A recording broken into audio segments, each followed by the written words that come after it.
And if you hear singing in the background, my 16-year-old never stops, and they're home from school today. So, and I don't have to tell her to stop because I love to hear her voice. Aquarius, coming out first in our mental space is the Seven of Cups. So there may be some indecision or a reevaluation of, what do I really want to connect to emotionally this month? And that may be on your mind a bit, weighing options or considering options, or where am I going to spend my time? Who do I want to connect with? How do I want to connect with them? Whether you're single or with someone, this doesn't have to be a significant other or a dating type relationship or spousal type relationship. This can be friends and family and coworkers. But I kind of see this guy standing at a vending machine and weighing his options. And some of the options don't look very appetizing. And some of them are kind of a mystery. And some of them hold a lot of promise. So I just take this as a time to evaluate how you're connecting to people, who you're connecting with, how you're connecting with them, and just reevaluating that. Spend some time thinking about it and deciding what button you're going to push there. Coming next in our physical space is the Star. So apparently, Aquarius, you are feeling very much like yourself. This is your card.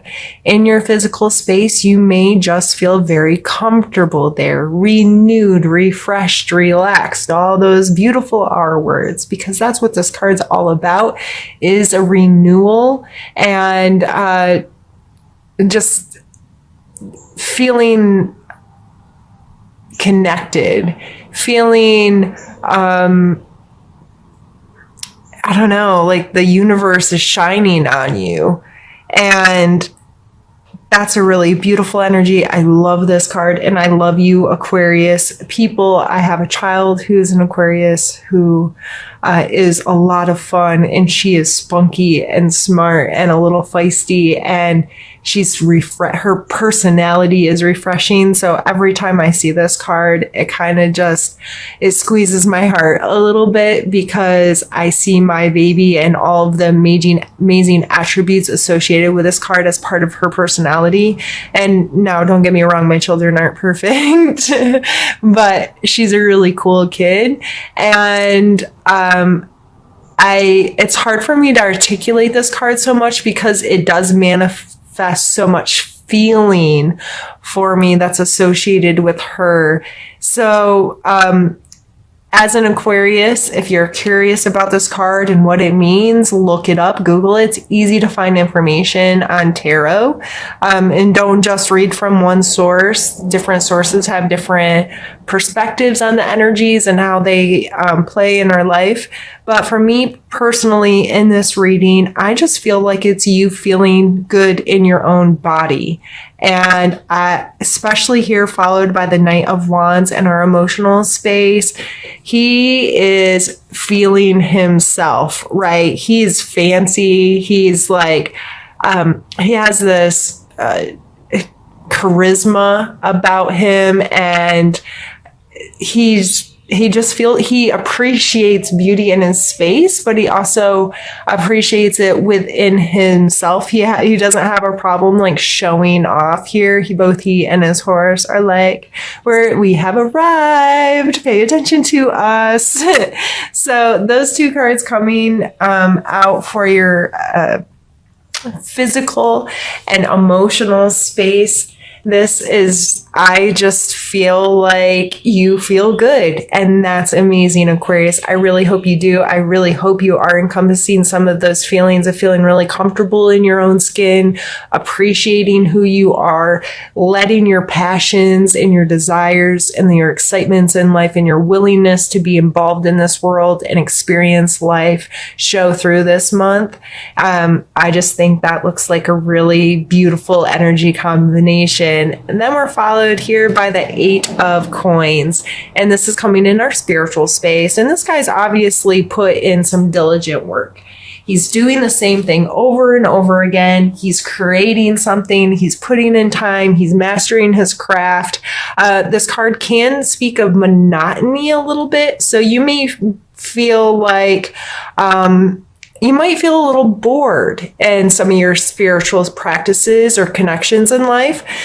So you might want to mix it up a little bit, but that's not telling you to stop working altogether. It's just take the skills you've learned and maybe see, hey, I'm going to try to approach this in a different way, or add some creativity into how I'm doing this, or just try something new. I'm going to still put in work to connect to myself and connect to my spirituality, but maybe I need to just mix it up a little bit. And I think this does show homage to work that you've been putting in, whether it's a practice in your life, attending some kind of group meeting or event or services that help you feel connected and help you feel like you're making progress. You know, like this is a lot of work. I would feel good about that, appreciate that about yourself. But if you are feeling a little like, this is getting old, that doesn't mean stop. That just mean you need a shift in perspective, or a shift in how you approach that aspect of yourself. All right, Aquarius, we're going to pause there and we're going to move on to the second part of our reading. I find it interesting that the sun came out for a challenge with a star as your physical space. A challenge, the sun card can be one of feeling very joyful, feeling very connected, feeling, like you're part of the earth, and that sunshine is fueling you. This may be that you just simply need to get outside and let the sunshine stand on you, let your feet touch the earth. That nourishing and healing that can happen in the sunshine. I really feel like I'm taking this in a much more physical context rather than emotional for some reason. And that's really all I can think about is putting your feet on some dirt or some sand or some whatever is in your space of the world, and looking up at the sky and paying attention to the outside world. Some of us get really consumed by our homes and our jobs and our families and our stuff and all of them. We lose touch with the world and how big and vast and amazing it all is and how it all works. So maybe taking the opportunity to disconnect a little bit and be in nature, or just simply breathe some fresh air, go for a walk. Anything where you can connect in your physical body this month may really play a role. I would just take that opportunity if it's given to you this month and see how that makes you feel. We have the Death card and the 8 of Coins again for the second time. They're just depicted differently from the different artists, but they're the same card again. He's put in the work, and his are displayed a bit differently, but he's there doing it. And the Death card here, coming out as a strength, is the ability to allow things to end. The understanding that things have this cyclical nature, and when one thing comes to its completion, that allows room for energy to evolve into something else. And I believe, Aquarius, from what I know of a lot of you personally, that you are able to do that. You're not necessarily prone to holding large grudges or carrying around things from the past. A lot of you do seem to possess a strength of being able to move on from things in a healthy way without getting too beat down. I'm not saying that you don't hurt and suffer and whatnot like the rest of us. I'm saying that you do possess a strength of being able to understand that energy. And a lot of you, your personalities are capable of letting things end. And so, but it's coming here with this 8. And to me, this may be speaking about finding ways to end monotony, finding ways to keep things fresh and renewed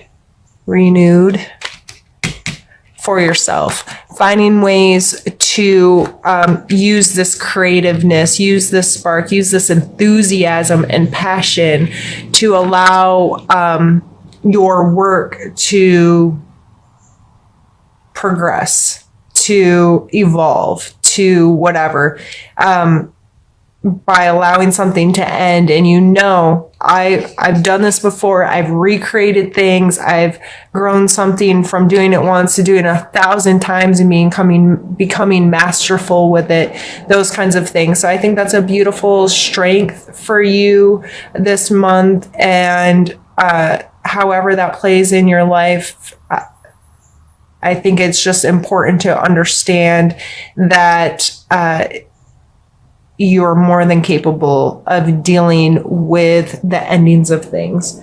Let's pull a card for your need to know.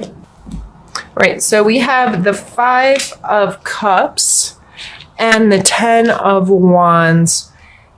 The 5 of Cups is the card of grief. I've spoken about this card a lot. He is not able to see what's ahead of him. He can only, at this point, pay attention to something that he has lost. And so I talk about this card being a pause, and it's not that I want people to rush through grief by any stretch. I understand that the losses in our life can take a big toll on us. They can take a long time for some of us to work through. They can really limit how we can look into the future because we're very concentrated on this. I, however, like to remind people, though, that they need to lift their heads once in a while.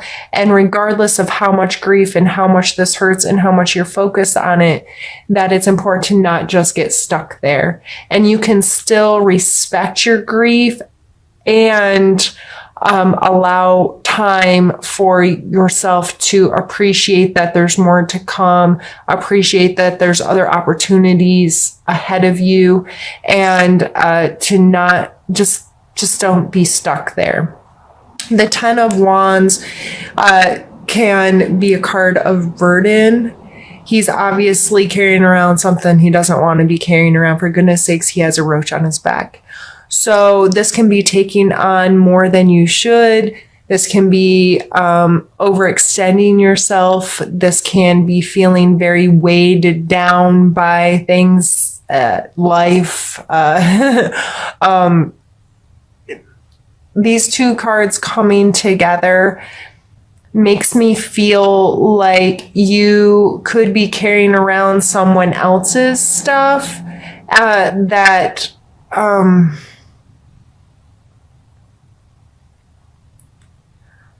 you may be carrying someone who's stuck there. Picking up the slack, if you will. And I don't say that in a negative way. Sometimes we have to really put in a lot of work for the people that we love and care about. When, in marriages and relationships, there's times where one of you is strong and one of you is not. And there are times that you will pick up the slack for them so they can have their time to heal, or they can have their time to do whatever they need to do. I think these coming out in your need to know is just a way for you to be mindful of, if you're doing that, is it good for you? Is it healthy for you? How can you have a better relationship to this? And it's not horrible if you're the one carrying around somebody else's stuff, or but don't wear yourself out. And now if somebody else is carrying around your stuff because you can't get your life together, which I don't believe with the other cards coming out, I don't really think you're the one that's being the problem, Aquarius. But if you're putting your stuff on other people so you can stay stuck there, you may need to have some honest conversations with yourself and help yourself, come to an end with that so you can lift your head and redistribute some of this burdensome stuff that's happening in your space. So someone doesn't have to feel like that, whether it's you or someone else, but just a reassessment of how this is gonna go. So you can both, whoever this is, or it could just all be you, but continue on in a healthier way. So we have the Page of Wands. So we have the Knight of Wands up here, the Page, and the Queen of Swords. The Page of Wands, like the Knight, is that excitable, passionate, willing kind of energy to get involved, to get creative, to think outside the box, and to feel comfortable within yourself and look for ways to feel comfortable in your space. A lot of times with the wands, I think of flow state, when we're like an artist can disappear into their painting for hours and lose track of time, or a musician sitting and playing, their instrument, and they just get to a space where they're creating and they feel good and they have no concept of what's happening around them, right? And the Page is kind of young and immature, so he might be a little rash or not always make the greatest decisions. But mixed here with the Queen of Swords energy, which she is all about logic and just fairness. Those kinds of, the swords are the analytical sides of our brains, right? Of being decisive and making decisions and being feeling competent and capable of doing that. And I love the Queen of Swords. She is my favorite. I say favorite for about 5 or 10 different kinds. She's one of my favorites because I associate with her. I sometimes think of her as someone who's brutally honest to a fault. That friend that will hold no punches, tell you exactly what they think, are going to call you on your BS and be really straightforward, but they have good intentions. They truly have your best interest at heart. So they're willing for you to not like what they say, in order for you to hear what you need to hear. You know what I mean? So these kinds of energies coming together are very powerful. There's this willingness to create, but also has this logic side of, I'm going to make good choices and I'm going to approach this in a way that has people's best interest in heart, but I'm also going to be fun and carefree and excited about it.